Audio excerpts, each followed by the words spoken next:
Bonjour à toutes et tous, moi c'est Ed, et bienvenue à la maison. Aujourd'hui, vidéo un petit peu spéciale, une FAQ. J'espère qu'on va passer un bon moment ensemble. Merci encore pour les 1000 abonnés. En route pour les 5, 10, 15 000. Vous savez quoi? Allons taquiner Cyprien, là. Je sens d'ailleurs qu'il commence à avoir peur. Il a vu mon pseudo, il a dit « Oh !» Allez, on y va en route. Première question de Loïc Rohr. Ma question pour la FAQ, d'où te vient cette passion pour les mangas / le Japon? Entre 87 et 97, il y a le Club Dorothée. Et le Club Dorothée a été une garderie gigantesque en France pour plein d'enfants. Ce qu'il faut bien comprendre, c'est qu'à l'époque, il n'y a pas autant de choix qu'aujourd'hui. Il n'y a pas internet, il n'y a pas de réseaux sociaux. On n'a pas non plus de téléphone portable pour appeler ses copains toute la journée. Donc au final, le matin quand on se réveille, on n'a pas grand chose à faire, il y a Dorothée à la télé. Il n'y avait pas 20 000 chaînes non plus. Donc une chaîne de dessins animés, enfin une chaîne avec des dessins animés, avec des émissions qui parlent aux enfants, c'était Dorothée. Donc on a été très nombreux à faire ça. Et là on découvre des séries comme Dragon Ball, Les Chevaliers du Zodiaque, Ranma 1/2, Sailor Moon, et plein d'autres. Après il n'y avait pas obligatoirement que le Club Dorothée, mais il y a aussi beaucoup de séries marquantes de ces années-là, comme Inspecteur Gadget, comme Mask. Pour arriver, donc ça c'est le premier pas. Ensuite, je pense que le second pas, c'est tout ce qui va être le merchandising. J'avais la voiture de l'inspecteur Gadget, j'avais les jouets Masques, et donc aussi les Chevaliers du Zodiaque, où je me souviens, à l'époque, mes parents m'achetaient, quand on allait faire les courses, de temps en temps, parce que c'était pas donné, un chevalier. Donc un chevalier avec l'armure en métal. Et après ce merchandising, quand on est un tout petit peu plus vieux, on passe et on voit des livres avec Sangoku dessus. Et c'est comme ça qu'on a son premier manga. Pour le Japon, je pense que c'est venu après plusieurs années où au final, je pense que la génération de mes parents et celle d'avant sont abreuvés de cinéma américain. Et en regardant du cinéma américain, ils voient des manières de vivre, des choses, des décors qu'ils ont envie de découvrir eux-mêmes. Ma génération a commencé à être abreuvée, en plus du cinéma américain, de culture japonaise. Donc quand on arrive à une vingtaine d'années, on dit « Ah, mais le Hanami, ça a l'air bien, mais les Matsuri, ça a l'air sympa ». Je pense que c'est pour ça que la majorité des gens qui sont nés avant 80 n'ont pas obligatoirement cette passion du Japon qui, au final, est arrivée... c'est comme la K-pop. La K-pop, aujourd'hui, amène certaines personnes à s'intéresser à la Corée. Quand je dis certaines personnes, je veux dire un plus grand nombre qu'avant. Je pense que c'est la même chose. Les mangas, ils nous ont eu. Ils sont forts, ces Japonais. Question de Jewel. Pour la FAQ, depuis combien de temps lis-tu des mangas? Si on parle de lecture de manga, purement et simplement, on va dire donc la préadolescence, c'est-à-dire entre 25 et 30 ans. Question suivante, d'Astra. Quel a été ton premier manga physique, donc pas de prépublication, et quelle a été la première série que tu as terminée? Je dirais que mon premier manga, en effet, c'est quand je vais faire les courses avec mes parents, au supermarché, où je vois dans le rayon livre... J'achetais déjà des livres dans Vous êtes le héros, donc j'allais dans ce rayon-là. J'ai dû voir un Sangoku quelque part, et ça m'a dit « Oh, qu'est-ce que c'est? C'est joli cette couleur pastel !» Et mes parents ont sûrement dû me le prendre. Donc je dirais Dragon Ball. Mais c'est pas la première série que j'ai finie, parce que Dragon Ball c'est plus de 40 tomes, c'est très long. Et puis à l'époque c'était en cours de publication en France. Et je sais qu'avec mon frère, on a découvert un autre manga, toujours en supermarché, c'était Gun, et d'ailleurs, heureusement que mes parents n'ont pas regardé, parce qu'en vrai, s'ils avaient vu ce qu'il y avait dedans, des membres tranchés, des gens qui sont éclatés, mais ça a été une révélation pour nous, non pas parce que c'est gore, mais parce qu'il y a un univers post-apocalyptique, une satire de la société qu'on comprenait pas obligatoirement, mais c'est des choses qu'on n'avait pas jamais vues, une héroïne charismatique, c'était vraiment au top. Donc, avec mon frère, il y a en plus une émulation là-dessus, sur le fait de dire « Oh, mais tu te rends compte, c'est génial, il y a ça, qu'est-ce que c'est, on veut la suite ». Donc je pense que mon premier manga fini, ça a été Gun. Terminé, en tout cas. Question de Bérangère avec un E. J'aurais une question pour la FAQ. Quelle série de manga as-tu arrêté de lire et pourquoi? On va volontairement enlever toutes les séries où on prend 1, 2 ou 3 tomes, on n'aime pas, on balance. Je vais dire... Alors, il y a une première raison principale, c'est quand les séries sont un peu longues. Je me lasse rapidement, donc parfois, je me dis « Ah, je vais faire une pause ». et c'est vrai que j'y reviens pas. J'ai du mal à revenir sur les séries qui sont très longues, même si je les aime beaucoup, en plus parce que maintenant qu'à YouTube, j'ai certains objectifs. Je fais un achat par mois, enfin une présentation d'achat par mois, une présentation de lecture par mois. Je ne veux pas parler d'un seul et unique manga. Je suis pas certain que ça marcherait, et surtout je trouve ça peut être intéressant, mais si je fais qu'une seule lecture par mois, il faut que ce soit plusieurs mangas. J'ai envie de vous présenter plusieurs mangas, parce que par exemple, toi, le premier tu vas l'aimer, le deuxième tu vas pas l'aimer.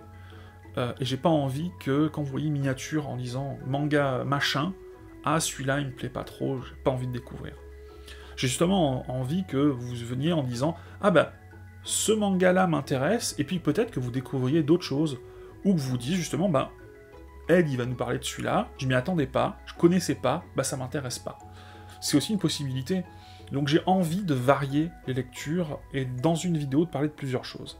Et ça, c'est pas compatible avec la lecture de très longues séries. Par exemple, Zipang, j'aimerais bien continuer, mais c'est très long, c'est très dense en termes de texte, donc c'est long à lire. Space Brother aussi, il y a quand même beaucoup de tomes. Donc c'est vrai que les séries qui sont longues, elles sont souvent en pause chez moi. Pour répondre aussi à la question, parce qu'il y a une série qui m'est venue particulièrement en tête, c'est Billy Bat. Billy Bat, j'adore Naoki Urasawa, j'adore l'auteur, mais j'ai dû arrêter au bout de 10 tomes, à peu près. Parce que son utilisation de personnages réels dans une histoire fictive, ça m'a gêné. Il parle de plein de personnages, comme Harvey Oswald dedans, Judas, enfin, il parle de tout et tout le monde, et c'est vrai que je ne m'attendais pas à avoir une histoire dans laquelle on utilise des personnages réels en réécrivant l'histoire. Ça m'a un petit peu gêné, ça m'a sorti de l'histoire. J'ai arrêté, je sais que j'y reviendrai un jour, mais au moins je saurai ce que je vais trouver dedans, j'y serai préparé, et j'espère que ça m'en butera moins. Parfois, tout simplement, je lis une série, c'est pas le moment. Je suis pas dans le bon feeling pour la lire. Donc je la mets de côté, et je me dis, je retournerai vers cette série-là quand j'aurai envie d'action, quand j'aurai envie un peu de thriller psychologique, ou quand j'aurai envie de feel good. Prochaine question. Émilie JG. Pour la FAQ, comment certains mangas ont marqué ta vie, manière de construire ta vie? J'ai pas l'impression que ce soit le cas. Je suis conscient que les mangas m'ont accompagné tout au long de ma vie, puisque voilà, j'en lis depuis que j'ai peut-être la préadolescence, mais j'ai pas l'impression que ça m'ait particulièrement formaté, ou que ça a été un tuteur pour certaines décisions. J'ai pas cette impression-là. C'est le cas pour une autre passion, dont on parlera un petit peu plus tard, mais pas particulièrement pour le manga. Question de Karen. Pour la question, lors d'une apocalypse zombie, météore ou World War, si tu devais sauver 3 choses de ta mangatech, que prendrais-tu? Figurines, déco, livres ou goodies? Alors, on va donc éviter, on parle de choses, d'objets, et on va enlever tout ce qui va être dans cette pièce, que j'ai pas que du manga, donc tout ce qui va être autre. Dans un premier temps, je dirais, je vais aller vers les choses qui sont pas remplaçables. Alors, on va partir ici, on va se rapprocher du micro, que ça je pourrais les mettre ici. Donc les cartes de quand j'étais petit. En fait, quand on était petit, on était un groupe de copains, et on dépensait beaucoup d'argent dans les cartes Dragon Ball, on achetait des cartes Magic, beaucoup de cartes Magic, c'est génial, on en a plein, enfin, j'adore jouer à Magic. Et donc, je dirais mon petit classeur, où j'ai les plus belles cartes, en sachant qu'il y a les miennes, mais il y a aussi les cartes des copains, puisque eux, quand ils ont grandi, ils me les ont laissées. Donc, je passe le bonjour aux copains qui se reconnaîtront, et qui peut-être reconnaîtront certaines de leurs cartes ici. Pour le second objet, alors, qu'est-ce que j'ai comme objet manga qui est un peu irremplaçable, qui a une valeur sentimentale? Alors oui, on partira sûrement sur une dédicace. Donc, parmi tous les mangaka que j'ai... Enfin, il n'y en a pas tant que ça d'ailleurs. Le peu de mangaka que j'ai rencontrés, alors, il faudrait faire un choix entre Inyo Asano, qui m'a dédicacé 2 livres, et l'auteur de Betum et Otogi Matsuri, dont le nom m'échappe. Je pense que je garderai le tome 1 d'Otogi Matsuri, parce que dedans j'ai une dédicace de l'auteur, qu'il a été très sympathique, qu'on a échangé ensemble et c'était très agréable, et pourquoi pas le tome 1 de Betum, parce que tout simplement, je trouve que le dessin dans Otogi Matsuri est un tout petit peu au-dessus. J'ai un petit peu regardé tout ce qui est autour de moi, alors je triche un petit peu. C'est pas un rapport avec le Japon ou le manga, mais c'est une série d'animation. Et ça sera mon doudou de quand j'étais tout petit. Un bisounours. Alors il a un peu vécu, il a beaucoup vécu parce qu'il s'est fait à moitié manger par mon chien. Et en vrai, ça lui rajoute quelque chose. Parce que donc c'est un souvenir de quand j'étais tout petit, et en plus de mon chien qui est plus là. Voilà. Donc c'est... gros farceur. Mon bisounours. Qui a quand même bien vécu. Hein. Il a une sale gueule maintenant, il fait plus marrer. Question de Kensen77. À quel prix... trois questions. À quel prix estimes-tu ta collection? Honnêtement, la vérité, aucune idée. C'est même pas une question que je me pose. Pour moi, je sais que certaines séries sont un peu cotées, donc je peux dire telle série à peu près combien elle se vend, telle série à peu près combien elle se vend, et encore, ça fluctue en fonction de l'offre et la demande. Quant à savoir le prix de la collection, en toute honnêteté, et puis c'est même pas quelque chose qui me fait envie. Je discutais il y a pas très longtemps avec quelqu'un qui est youtubeur, qui se reconnaîtra, je vais pas citer son nom parce que c'est pas du tout le but, qui me parlait un petit peu de ses cartes Pokémon, qui me disait « Waouh, ça vaut ça ». Et je pense que tous les deux, on a eu un petit peu la même réaction, c'est-à-dire que on s'en fout un petit peu de combien ça coûte, au final, combien les autres accordent de valeur à ce qu'on possède. Ce qui est important, c'est la valeur qu'on donne nous. C'est-à-dire, par exemple, je dis une bêtise, mon bisounours, que je vous ai montré, combien ça vaut? Si, il est éclaté, mais s'il n'était pas éclaté, si quelqu'un me propose 1000 € demain, je dis non. Parce que si demain je devais m'en séparer, je le ferais. S'il y avait une nécessité, je le ferais, mais c'est pas une question que je me pose. C'est pas, pour moi, ce n'est pas... c'est une passion, c'est une collection, et c'est pas un bien qu'on peut monnayer, qu'on peut monnayer ou qui a une valeur. Voilà. Enfin, ça a une valeur, mais je veux pas mettre un chiffre dessus. Voilà. Ensuite, il me demande, comptes-tu retourner au Japon, même si je pense que oui. La réponse est oui, on est en train d'économiser, on aimerait bien retourner au Japon en 2022 ou 2023. Ça va dépendre de plein de choses, où est-ce qu'on en est niveau sous de la situation sanitaire, des vacances qu'on peut prendre aussi, parce qu'on aimerait partir un certain nombre de temps. Donc oui, on y retournera vraisemblablement, et si je fais toujours du YouTube à ce moment-là, il n'y a pas de raison que ça s'arrête, je ferai du vlog là-bas et de bien meilleure qualité que ce que je fais en ce moment sur les vidéos où je parle de mon voyage au Japon, mon premier. Je vous invite à aller les voir, hein. Elles font pas beaucoup de vues, mais je sais qu'elles sont très appréciées. Où là, en fait, je vous fais un retour d'expérience, mais quand j'étais là-bas, j'ai pris des photos, et j'ai fait des films pour moi, j'ai des films de vacances, donc ça image ce que je dis, alors que peut-être, si je fais un voyage dans 1 an ou 2, là, les images seront beaucoup plus jolies. J'ai maintenant la notion de comment ça marche une vidéo YouTube, donc je pourrais sûrement faire quelque chose de beaucoup plus intéressant visuellement pour vous. Et dernière question qu'il me pose, fais-nous un petit top 3 de tes mangas favoris. Alors, j'ai un petit peu réfléchi à l'avance, et je trouve ça très intéressant. Parce que pour moi, en fait, j'ai envie de faire 2 top 3. Le premier top 3, c'est le top 3 de cœur, où je me fous totalement de la qualité du manga. Et où, juste, moi, lesquels sont dans mon cœur et ils resteront à jamais. Dragon Ball, parce que c'est la découverte de l'univers manga, c'est le premier pied là-dedans, parce qu'aujourd'hui je joue à Dokkan Battle, parce que depuis j'ai fait plein de jeux vidéo Dragon Ball, que j'achète Dragon Ball Super, et pour moi c'est Dragon Ball. Et j'insiste sur Dragon Ball, pas Dragon Ball Z. Dragon Ball. 3x3 Ice, ou Sazan Ice, parce que c'est ma première aussi très longue série. J'ai beaucoup aimé ce que ça raconte.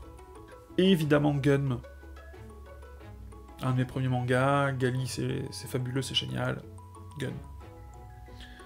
Ça c'est mon top 3 de cœur. Et j'aimerais faire mon top 3 presque, j'ai envie de dire, d'adulte, sans compter l'adolescent qui parle de ça. Quartier Lointain. Quartier Lointain est un superbe manga que je relirai, je pense, plusieurs fois au cours de ma vie. Je pense qu'il faut déjà avoir un petit peu vécu pour en prendre toute la conscience. C'est un manga qui, pour moi, sort même du cadre du manga. C'est une superbe BD. Je vous le conseille, n'hésitez pas. C'est voilà. Donc, Quartier Lointain en 1. En 2, Bakuman. Bakuman parce que ça m'a encore plus aidé à comprendre l'univers manga.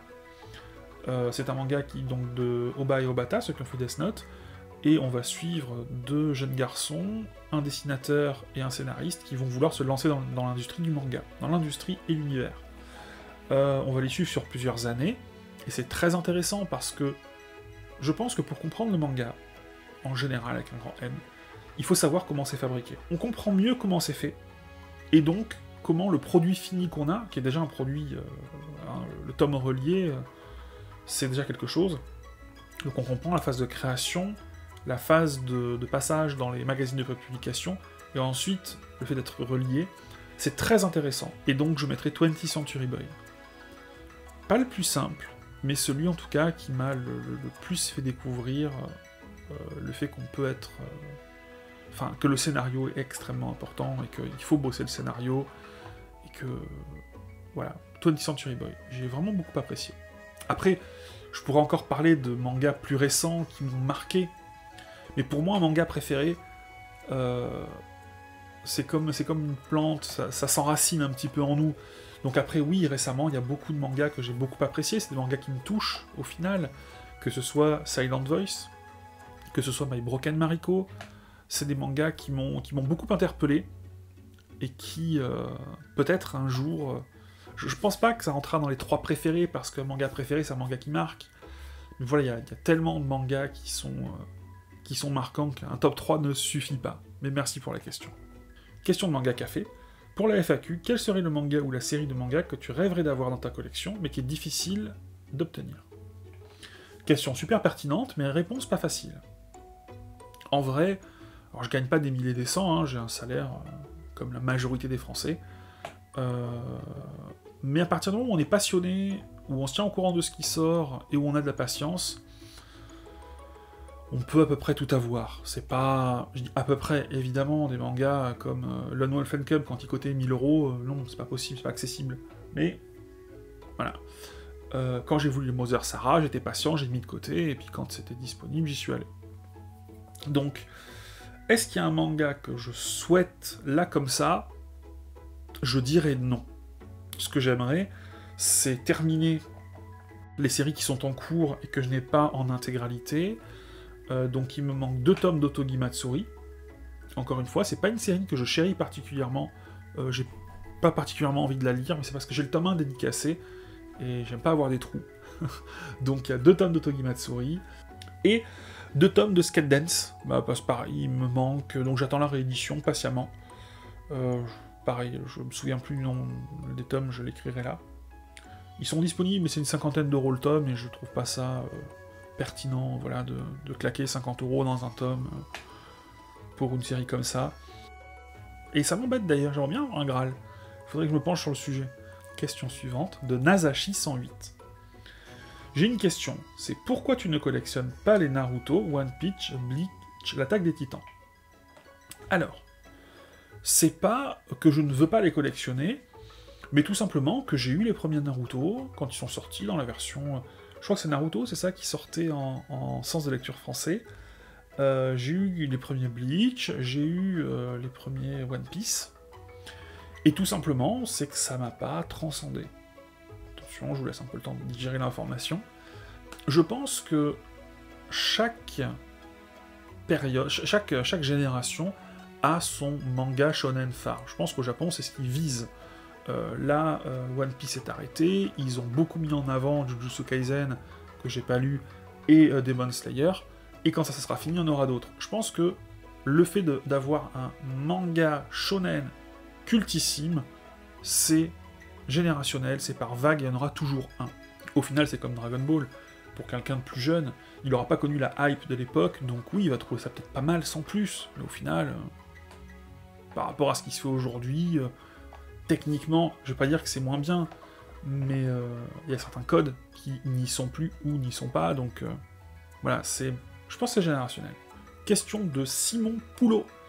Comment fais-tu pour gérer tes achats manga?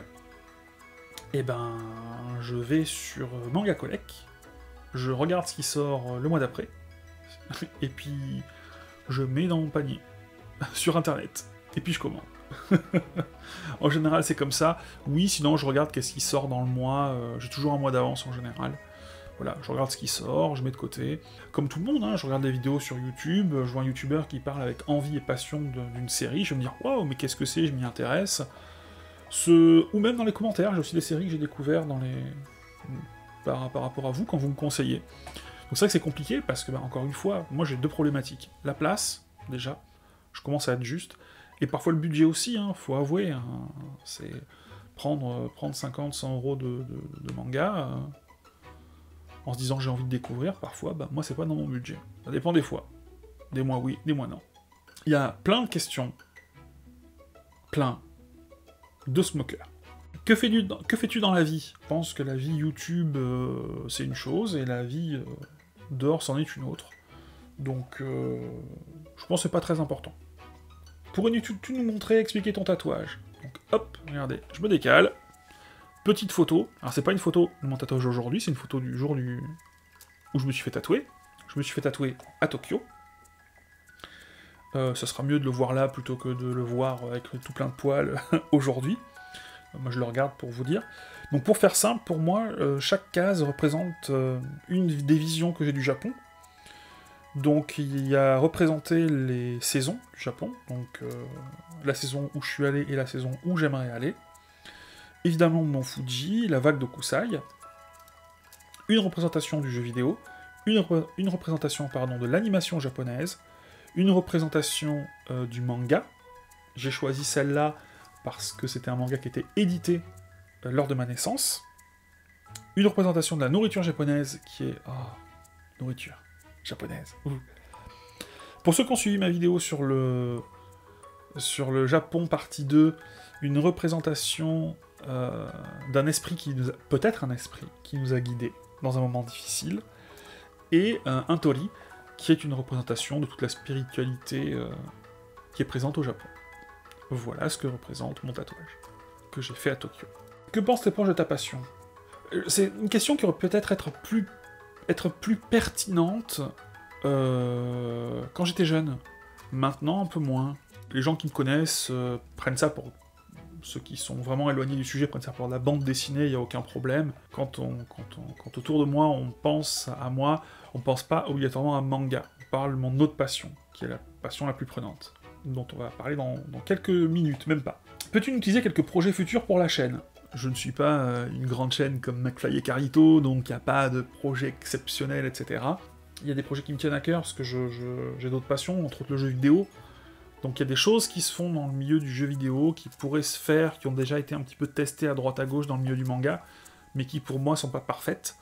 Donc voilà. Peut-être un jour, en tout cas je garde dans un coin de la tête un « Je viens chez toi ».